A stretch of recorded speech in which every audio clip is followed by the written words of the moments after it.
kelas 3. Bagaimana belajar kalian sejauh ini? Tetap semangat ya! Anak-anak, pada video kali ini kita sudah masuk pembelajaran kelima dan keenam loh. Pembahasan terakhir di tema 2, subtema 1. Kita akan membahas kembali tentang pesan dongeng, mempelajari tentang bersikap baik yang kita dapat dari dongeng, menuangkan dongeng dalam gambar, dan sifat pertukaran pada penjumlahan. Yuk, kita mulai! Anak-anak, kalian masih ingat dongeng tentang bunga melati yang baik hati? Apakah di antara kalian ada yang sudah mencoba memainkan peran salah satu tokoh dalam dongeng tersebut? Bunga sedap malam misalnya, dari bagaimana nada bicaranya saat berdialog dengan bunga melati. Kalian bisa menirukannya pada video pembelajaran 4 ya. Nah, apa kalian masih ingat pesan apa saja dalam dongeng bunga melati yang baik hati? Ya, seperti kita tidak boleh membeda-bedakan teman, apalagi mengejek teman. Kita juga tidak boleh iri dan berburuk sangka kepada orang lain. Kita harus berani mengakui kesalahan dan meminta maaf, juga berani untuk memaafkan. Selain itu, meskipun kita tidak disenangi orang lain, jangan berhenti ya untuk selalu bersikap baik. Anak-anak, bersikap baik tidak hanya pada manusia saja ya, tapi kita juga harus bersikap baik pada tumbuhan dan hewan. Karena tumbuhan dan hewan telah memberi banyak manfaat bagi kehidupan manusia. Nah, kita akan membahas dulu bersikap baik kepada teman. Bersikap baik pada teman banyak bentuknya, seperti membantu teman saat teman terjatuh, berbagi bekal dengan teman, meminjamkan pensil, atau juga menjenguk dan mendoakan teman yang sedang sakit. Adakah temanmu yang sekarang sedang sakit? Kita bisa bersikap baik dengan mendoakannya. Semoga teman kita yang sedang sakit bisa cepat sembuh ya. Nah, apa kamu punya pengalaman dalam mendoakan orang lain? Yuk, kita simak contoh menceritakan pengalaman mendoakan orang lain. Suatu hari, temanku cerita bahwa dia akan ikut lomba mendongeng. Dia berlatih terus-menerus setiap hari. Hari ini, pelaksanaan lomba pun tiba. Aku berdoa, semoga temanku dapat memenangkan lomba tersebut. Nah, itu contoh menceritakan pengalaman dalam mendoakan orang lain. Bisa mendoakannya sembuh dari sakit, memenangkan lomba, mendoakannya untuk menemukan buku yang hilang, dan lain sebagainya. Sekarang, coba ya kamu tulis di bukumu pengalamanmu dalam mendoakan orang lain. Boleh siapa saja. Boleh teman, orang tua, kakak, adik, atau siapapun yang kamu temui di jalan.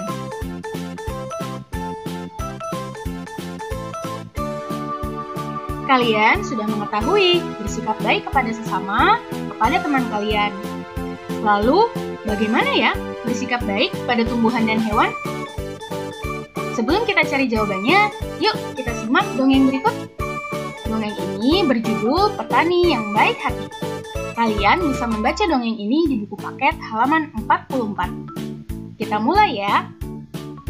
Petani yang Baik Hati. Suatu hari, tinggallah seorang petani yang baik dan murah hati. Pada saat petani itu pergi ke sawahnya, ia menemukan seekor burung pipit yang kakinya patah. Sang petani merasa kasihan. Ia pun membawa burung itu ke rumahnya yang sederhana. Sang petani langsung mengobati kaki burung tersebut. Setelah beberapa hari ia rawat, burung pipit itu ia lepaskan kembali ke alam bebas. Beberapa hari kemudian, pada saat petani itu sedang mengairi sawah dan mencabuti rumput liar, ia didatangi oleh burung pipit kecil yang telah ia tolong. Burung itu membawa 3 buah biji semangka pada paruhnya. Ia memberikannya kepada petani itu. Setelah itu, burung itu pun pergi. Petani itu sangat berterima kasih kepada burung. Besoknya, sang petani menanam biji-biji semangka itu di dekat rumahnya. Setelah ia mengurus bibit pohon semangka itu pun tumbuh. Semakin lama, pohon itu semakin besar. Akhirnya, pohon semangka berbuah. Petani itu sangat senang. Ia mengambil ketiga buah semangka itu. Pada saat ia membelah buah semangka yang pertama, keluarlah beberapa bongkah emas dan berlian yang berkilauan. Petani itu merasa sangat kaget bercampur senang. Lalu, ia membelah semangka yang kedua. Ternyata isinya adalah bahan-bahan bangunan. Petani itu merasa sangat bahagia. Lalu, ia membelah semangka terakhir.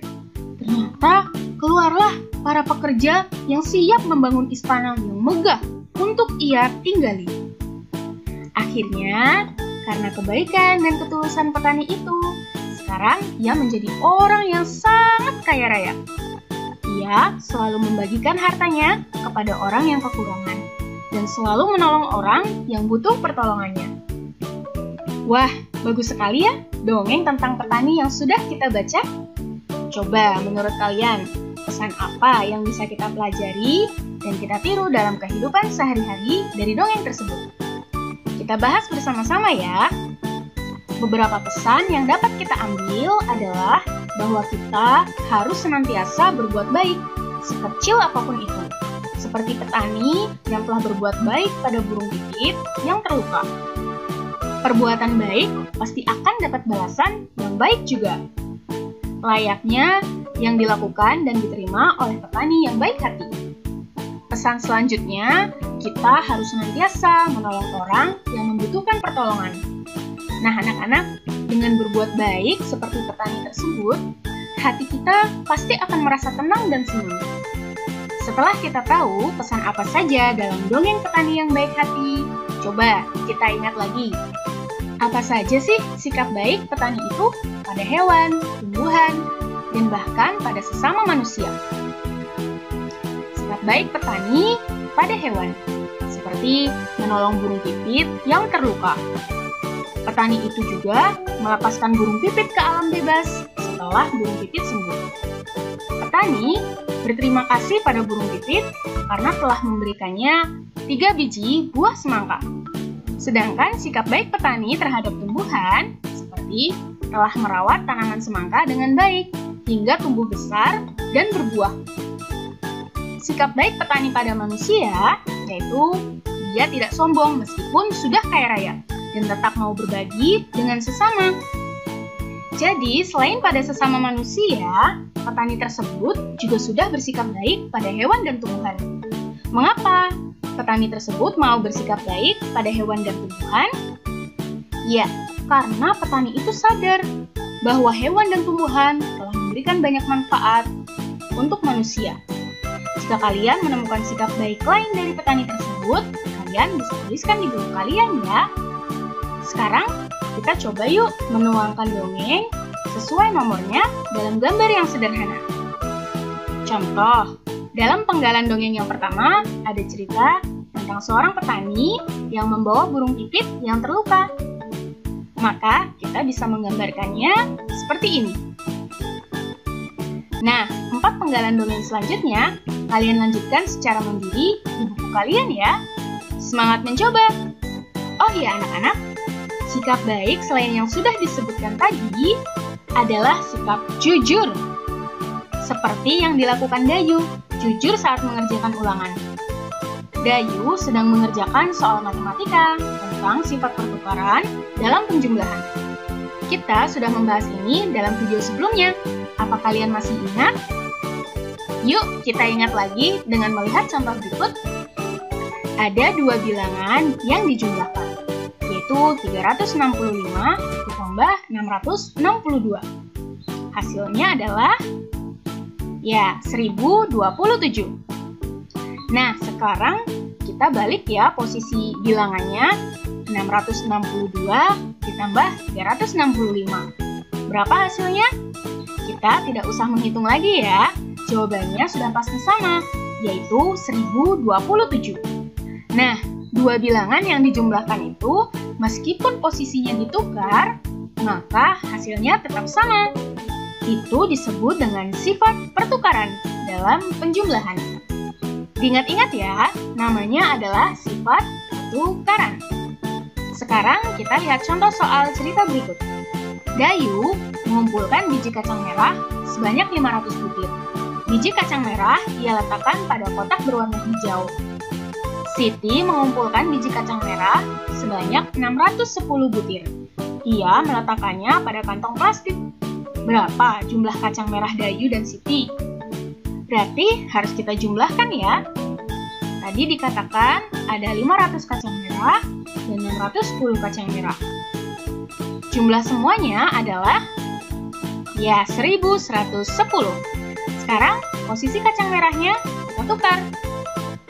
610 kacang merah dengan 500 kacang merah. Maka jumlahnya akan sama, yaitu 1110. Kita bisa menuliskan penjumlahannya dengan sifat pertukaran seperti ini. 500 ditambah 610 itu sama saja dengan 610 ditambah 500, yaitu sama-sama 1110. Jadi, jumlah kacang merah yang dikumpulkan Dayu dan Siti 1110 butir. Yuk, kita lihat contoh lain yang sedang dikerjakan Dayu, yaitu membuat sendiri bentuk penjumlahan yang memiliki sifat pertukaran. Edo memasukkan 450 biji jagung dalam plastik biru. Udin memasukkan 580 biji jagung dalam plastik merah. Berapa jumlah biji jagung Edo dan Udin? Bisakah kalian menuliskan penjumlahannya dengan sifat pertukaran? Kita bisa menuliskannya seperti ini ya. Tadi dijelaskan bahwa Edo memasukkan 450 biji jagung, sedangkan Udin 580 biji jagung. Berapa jumlahnya? 1030. Lalu sekarang kita balik posisi bilangannya. 580 ditambah 450. Maka jumlahnya akan sama, yaitu 1030. Kita bisa menuliskan sifat pertukarannya seperti ini. 450 ditambah 580 itu sama saja dengan 580 ditambah 450. Sampai sini sudah makin paham ya? Wah, karena ini pembelajaran terakhir di subtema 1, rasanya banyak sekali ya yang sudah kita pelajari, seperti tentang pesan dalam dongeng, sikap baik yang bisa ditemukan dalam dongeng, menggambarkan sebuah dongeng, juga kalian dapat membuat sendiri penjumlahan dengan sifat pertukaran. Semoga pembelajaran dalam video kali ini dapat kalian pahami dengan baik. Sampai jumpa pada video tema 2 subtema 2 ya. Dadah!